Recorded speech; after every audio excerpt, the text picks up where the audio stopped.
Аты жөнүм Улукбек Карыбек уулу, журналистпиз.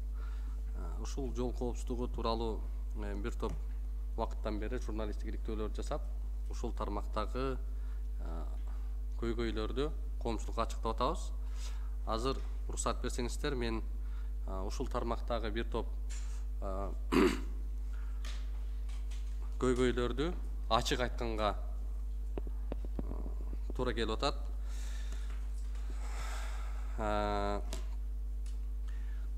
Темаңыздар бүгүн ушул президенттин алдындагы антикоррупциялык ишкердик кеңеши демилгелеп аткандыгы бул жакшы жөрөлгө. Президенттин дагы ушуга реакция кылып аткандыгы абдан жакшы аракет. Бул жерде жолдогу коопсуздук, андагы адам өмүрүндөгү жооптуу тармакты издеп атпайсыздарбы бул темада? 2004 жылы 2004 жылкы өкмөттүн токтомунда 578-чи.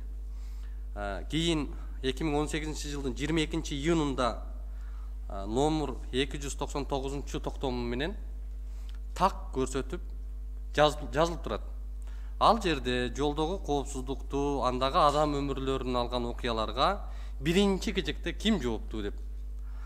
Биринчи жоопкерчилик жергиликтүү ошол окуя болгон жердеги жергиликтүү бийлик, андагы ички иштер органдары жана жол коопсуздугун камсыздоо башкы башкармалыгында жүктөлүп турат. Ошол токтомдо так айтылып турат. Эми ушул жердеги бир-эки алишемдиктер жөнүндө баса белгилейли.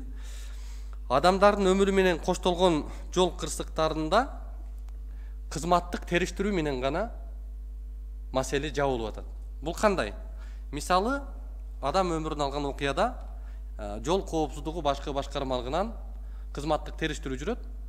Ошонун жыйынтыгы менен, чала жыйынтыгы менен маселе жабылып калып атат. Акыркы тагдыры, ал окуянын жыйынтыгы эмне менен бүтүп аткандыгы жөнүндө эч кандай маалымат жок бизде. Мисалы, ошол жердеги биринчи тергөө кызматынын окуясы гана тиркелет.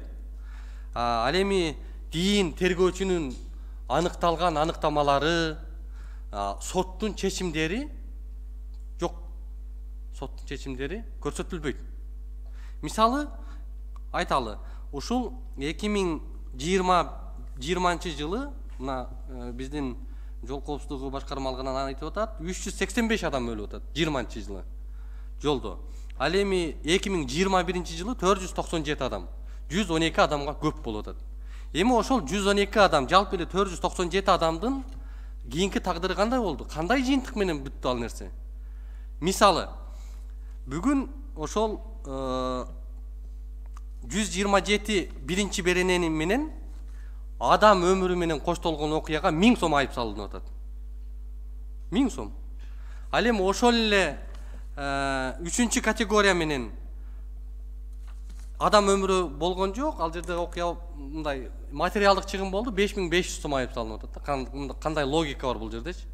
Мына ушул нерселерге өзгөртүүлөрдү киргизиш керек. Андан сырткары, урматтуу катышуучулар, бул жакта мен ушу коомчулукта карапайым эл менен тыгыз иштешкен журналист катары баса белгилеп айтайын, сиздер мыйзам менен гана адамдарды көп кыспаңыздар. Бүгүн мамлекеттин трагедиясы ушунда. Адамдарды, карапайым айдоочуларды жалпы эле ушул элди мыйзам менен гана кысылып атат да.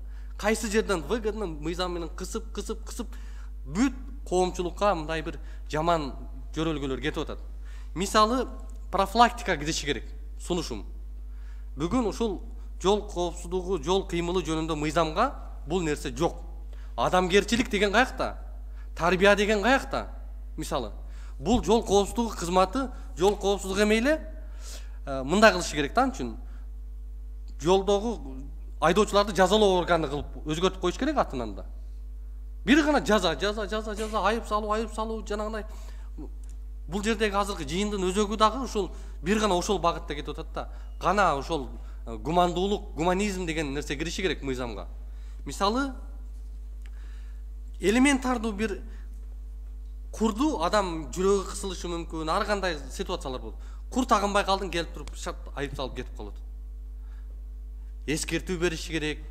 Мына спортто деле карап көрөлүчү. Спортто сары карточка берет, анан кийин жазалайт да чыгарып таштайт оюндан. Адамдарга дагы, айдоочуларга да ушундай эскертүүлөр кириши керек. Анан мына азыркы правалардын жана көлүктөрдүн сатылуусу, көлүктөрдөгү коррупция, ошол билим берүүдөгү чоң кемчиликтер болуп атат.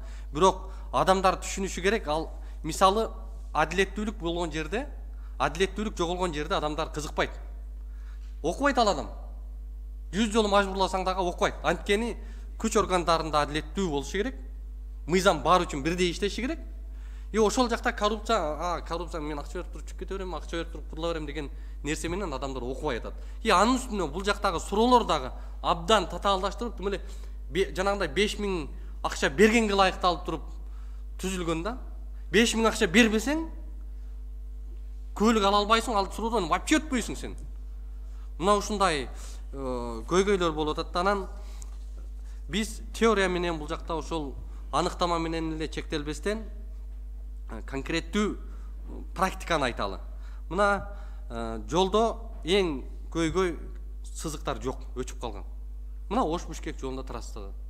Мейли анын сапатын, анын жанагындай яманаларды айтпай эле койгондо, линия жок, түндө айдаш өтө кооптуу жолдо. Кана транспорт министрлигинен барбы ушул жакта? Эмне үчүн линиялар эме болбойт? 45 сомдон алып атпайбы жолдо? Адамдар, айдоочулар төлөп атат. Бирок ошол акчалар эң чоң коррупция бүгүн ушул жол министрлигинде. Ушулар жолду жонуп жеп, ошол министрлерди карап көрүңүздөр. Бүт ушул жол кызматындагы транспорт министрлеринин баарысы чириген бай.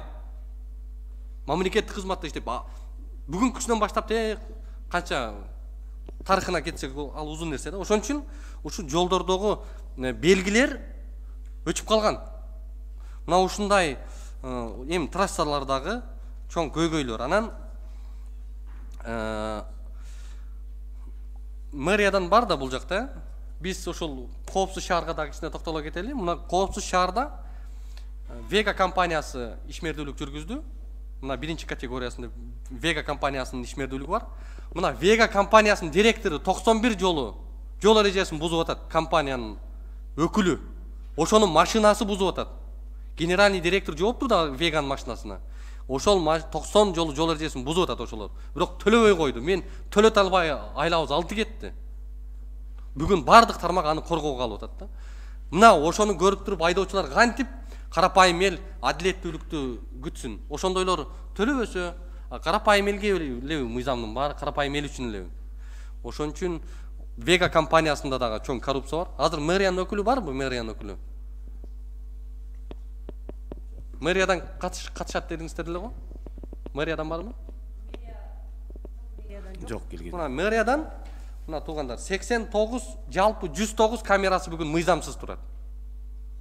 109 камера. Мен сунушумда мына ушундай мыйзамсыз иштерди жүргүзүп аткан мэрияга, мисалы үчүн, жалпы сиздер, урматтуу мамлекеттик органдын өкүлдөрү, сиздер бир гана мамлекеттик органдардагы тартипти көзөмөлдөңүздөр. Ошол жактагы карапайым элге, жалпы элге кызмат кылууну көзөмөлдөңүздөр. Элге карата мындай бир өтө мындай мыйзам менен башка менен кысымды токтотуп, органдарыңыздарды тейлеп тескеп алыңыздар.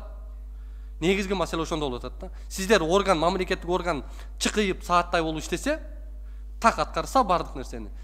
Так иштесе, мыйзам баарына бирдей болсо, анда карапайым эл уялганынан окуйт, түшүнөт. Ошон үчүн мен кыскача оюм ошондой. Рахмат. Чоң рахмат.